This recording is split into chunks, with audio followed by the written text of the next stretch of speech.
Yang itulah saya katakan tadi, jangan hidup kita itu merasa sudah hidup di zona nyaman. Tidak, saudara terkasih. Karena di dalam kehidupan ataupun mengikuti Tuhan, janganlah kita hidup di zaman zona yang nyaman, saudara terkasih. Karena inilah saatnya kita harus mematikan kedagingan kita, saudara terkasih. Itu bangunlah mesbah doa di hadapan Tuhan, saudaraku. Kalau kita melakukan mesbah doa tiap hari di hadapan Tuhan, seperti yang disampaikan oleh Bapak Gembala yang minggu yang lalu, bangunkan mesbah doa di hadapan Tuhan.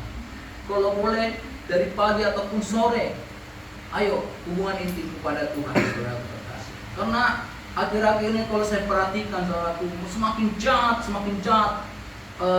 dunia ini, saudaraku terkasih. Bukan semakin membaik, saudaraku terkasih.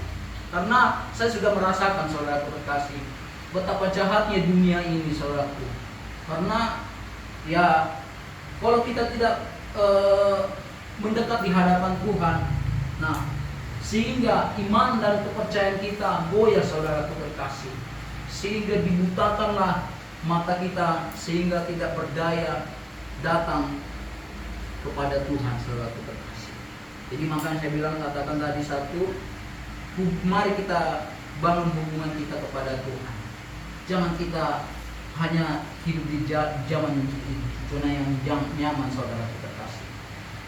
Lakukanlah intim kepada Tuhan, supaya itulah kesukaannya Tuhan. Makanya Daud selalu bermazmur, memuji Tuhan dan memberikan yang terbaik kepada Tuhan, sehingga disitulah lawatan Tuhan yang sangat-sangat luar biasa kepada Daud, saudaraku.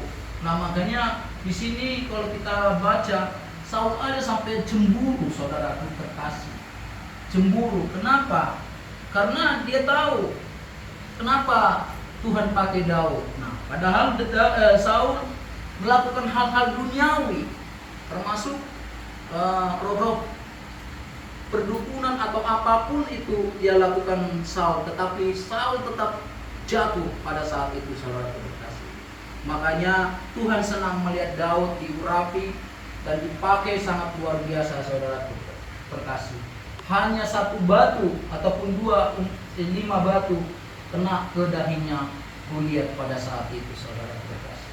Makanya dia hanya mengucapkan, dalam nama Yesus aku matikan Goliat saat ini, ataupun mematikan kedagingan kita, saudara terkasih.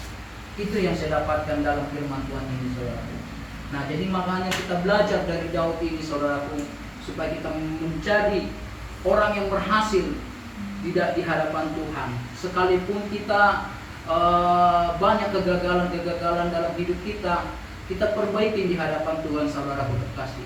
Saya katakan tadi, saya memang jatuh beberapa tahun ini, saudaraku, tapi aku bangun di hadapan Tuhan, sehingga Tuhan bangkitkan